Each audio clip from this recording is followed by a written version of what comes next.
Es muy común que cuando hablamos de romanticismo, la gente piensa en amor, en cosas cursis, ¿no? Es, digamos, el significado que se le ha dado popularmente, pero la realidad es que esto es todo un movimiento, fue todo un, digamos, un periodo de la historia y hoy vamos a ver cuál es.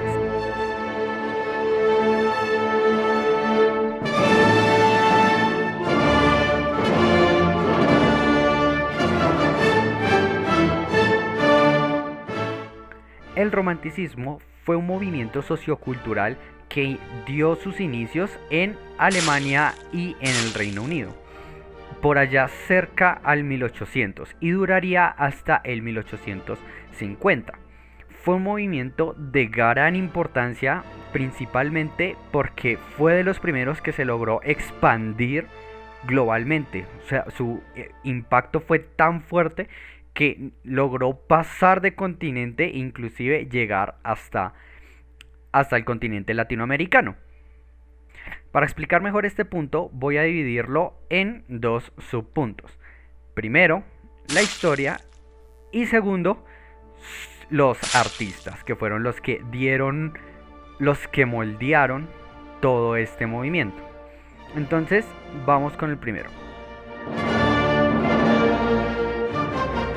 Para el contexto histórico tenemos que tener en cuenta que para esta época estaban ocurriendo dos grandes acontecimientos de la historia. Por un lado teníamos la Revolución Francesa y por otro lado teníamos las guerras napoleónicas, conflictos bélicos muy importantes en nuestra historia, pero que para las personas del momento representaban una carga sentimental muy grande.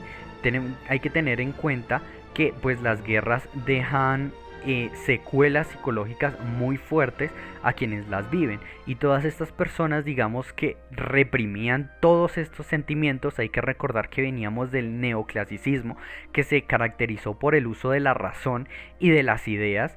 Entonces hay que tener en cuenta que todo lo que es sentimentalismo y todo lo que es emoción se estaba reprimiendo por todas estas personas, hasta que llega un punto de inflexión en el que los artistas dicen basta, hasta acá, vamos a darle un cambio, vamos a hacer un rumbo de pues todo este movimiento, y a consecuencia va a surgir lo que conocemos como romanticismo, que se va a caracterizar principalmente por el uso de las emociones, de lo que siento, de los sueños, de las pesadillas, de todas estas cosas que la gente estaba sintiendo pero nadie estaba diciendo.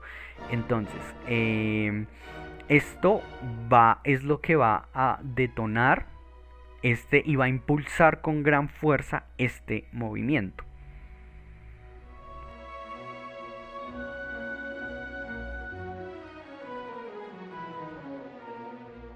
Dentro de los exponentes artísticos tenemos tres principales fuentes fuertes que impulsaron esto: los escritores, los pintores y los arquitectos, que son los que le van a dar como toda esta forma al romanticismo. Si bien ya teníamos la ideología, ya sabían que lo que se quería hacer era expresar toda esta carga emocional que se tenía, ahora había que hacerlo. Entonces, para no dilatar tanto este video, porque tiene que durar 5 minutos, vamos a hablar principalmente de tres grandes importantes. Dentro del aspecto de la literatura tenemos a Edgar Allan Poe, que es muy conocido por todo el mundo con sus historias extraordinarias.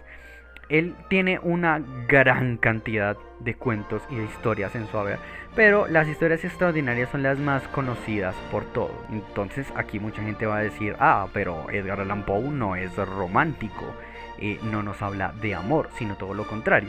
Y es precisamente lo que hablábamos al principio del video. El romance no se va a caracterizar por las historias de amor ni por las historias cursis, aunque sí hay de eso. Principalmente se va a tratar de la exposición de sentimientos, ¿sí? El romance hace alusión es a sentimiento más allá que a amor específicamente. Y Edgar Allan Poe nos va a deleitar con sus historias extraordinarias en donde principalmente nos va a hablar de crímenes, de enfermedades mentales, de terror, pero aún así no hace falta analizarlo mucho para notar en sus historias ese sentimentalismo, esa presencia como de locura que hay en los personajes, como tenemos por ejemplo en El corazón del ator o en El gato negro, que se ve que como lleva a sus personajes, como crea toda esta atmósfera de tensión que a día de hoy aún genera como este sentimiento de desespero de los personajes y todas estas emociones resentidas que tenían todos ellos. Entonces digamos que por ese lado Edgar Allan Poe es un exponente muy bueno de lo que es el romanticismo.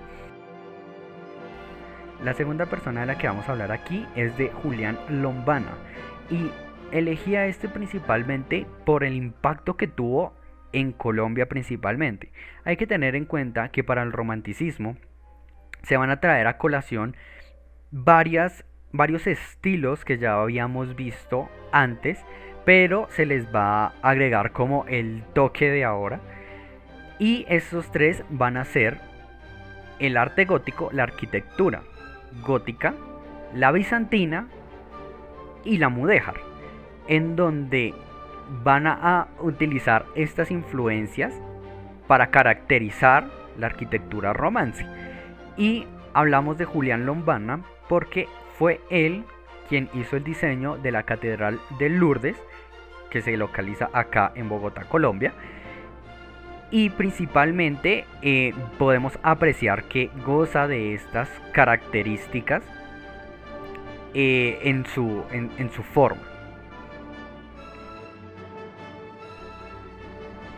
Y por último, dentro de los aspectos de pintura y de dibujo, tenemos a Francisco Goya, muy conocido también por muchas personas, no necesariamente las que están dentro del mundo del arte, no es un nombre ajeno a muchas personas. Y Francisco de Goya principalmente se va a enfocar en retratar cómo percibe él la guerra, cómo la siente, qué es lo que él ve que es la guerra.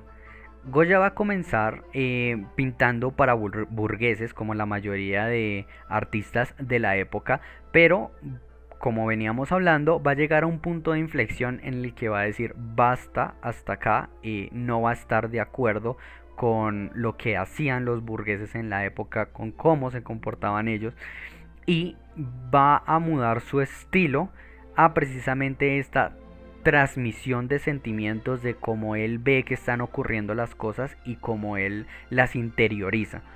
Entonces de aquí van a surgir sus famosos grabados, que son, digamos, una de sus mayores exposiciones artísticas, y va con el tiempo a ir progresando, a ir evolucionando hasta pintar estos cuadros que estaremos viendo en pantalla, y que podemos estar de acuerdo, fuera de gustos personales, que son cuadros muy dicientes, que son cuadros que realmente muestran la estética y lo que fue el romanticismo. A modo de conclusión, yo creo que podemos decir que el romanticismo ganó tanta fuerza y se expandió tan rápido precisamente por su concepto, por su ideología, porque era muy encantadora para cualquier tipo de persona, en especial en un mundo que se estaba yendo al carajo por donde se viera, y estaban todas estas emociones guardadas. Entonces fue como todo el mundo lo acogió, a pesar de que se vivió de diferentes maneras en Estados Unidos, a como se vivió en Europa, a como se vivió aquí, donde fue pues mucho más, un momento como mucho más patriótico por lo que estaba sucediendo acá, pero siempre estuvieron reluciendo todos estos temas de las emociones de las personas.